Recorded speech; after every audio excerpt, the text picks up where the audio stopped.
जे आरोप जे झालेत ते फक्त देवस्थानला बदनाम करण्याच्या हेतूने झालेले आहेत।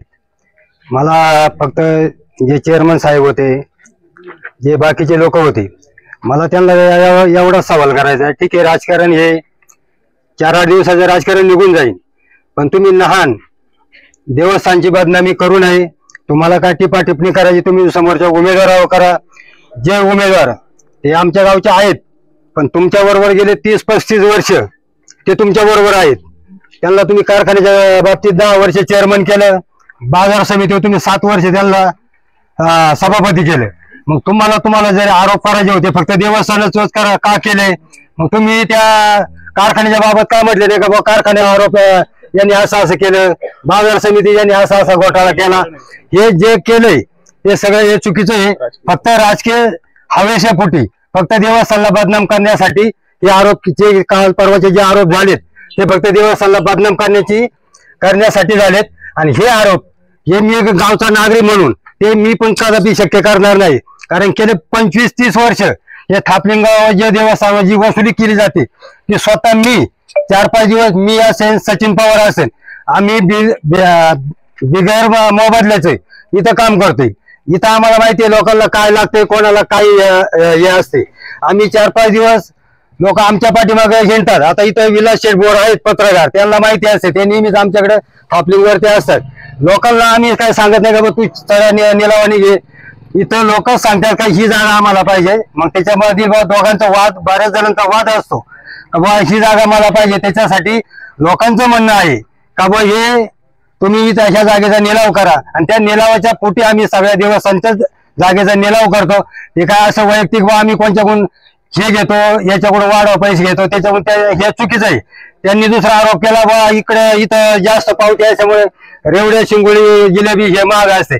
तर त्याच्यानंतर एक आत्ताच ह्या 2023ला ज्यावेळेस यात्रा होती त्या टायमाला आम्ही सर्व दुकानदारांना यांना बोलावलं होतं, त्यांना विचारलं बा बाकीच्या ठिकाणी काय भाव असतं, इकडे काय भाव असतं। त्यांनी सांगितलं तुमच्याकडे जे पावत्या आहेत त्याच्यासाठी आम्ही वाढव घेतोय, हा विषय नाही। आमचा जो रेट आहे तो सगळीकडे आमचा सारखाच आहे। असं काय नाही का बा तुम्ही इथं पावती वाढव घेताय म्हणून नागपुरात जिलेबी वाढावी, शेवरेवडी आम्ही असं विकतोय, असा काही विषय नाही। फक्त माझं ह्या मंडळीला एवढंच आव्हान आहे, ठीक आहे 2 दिवसाची निवडणूक आहे, प्रति आरोप तुम्ही कोणाला जरूर करा, फक्त थापलिंग देवस्थानला बदनाम करू नका। आणि तुम्हाला ज्यांना बदनाम करायचे, ज्यांना हिसाब लागतोय त्यांनी ही निवडणूक होऊ द्या। 24 तारखेला तुम्ही माझ्याकडे या, देवदत्त निकम का हिशेब नका मागू, माझ्याकडे बाबा इरेटे म्हणून मी तुम्हाला सांगतो का काय हिशेब आहे ते मी तुम्हाला द्यायला मी तयार आहे। आता जी बारी पोर आहेत, काल परवा एक आला, एक ओळखीचा कोण आला, त्याचं वय मला वाटतं माहिती त्याला 20 ते 25 वर्ष असेल। अरे सारे सामान्य, अरे आम्ही माझं 50 वय आहे। माणसाला जरी कुठं काही करायचं असेल तो तिथं करू शकतो। देवस्थानचं कोणी खात नाही, देवस्थानचं कुठंही बदनाम होत करू नाही। देवस्थानच्या बाबतीत देवस्थान आमच्या इथं हे जरी कोणी खाल्लं तर देव त्याचा प्रायश्चित्त त्याला देतच असते। आता जर निघलं देणं व्याजाचे पैसे काढले, बाबा तुला काय माहिती आमच्या इथे किती व्याज झाले किती शिल्लक आहे हे तुला काय माहिती आहे का?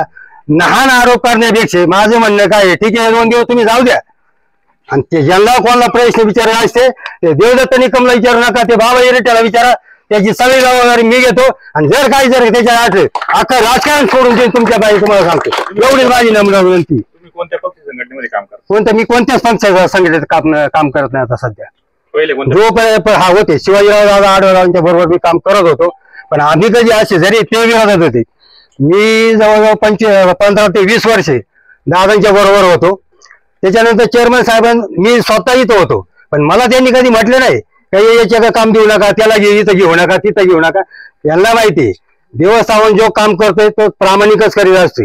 इथं काय बा कोणाची अशी देवण घेऊन नाही बा याला करू नका देऊ, त्याला नका करू, ठीक आहे आरोप आरोप होत असतात, पण जे झाले इथून पाठीमागे नाही झाले ते इथून या 4-2 वर्षामध्ये हे व्हायला लागले, हे केवळ हवेच्या पोटी होत आहे असंच मला वाटतंय।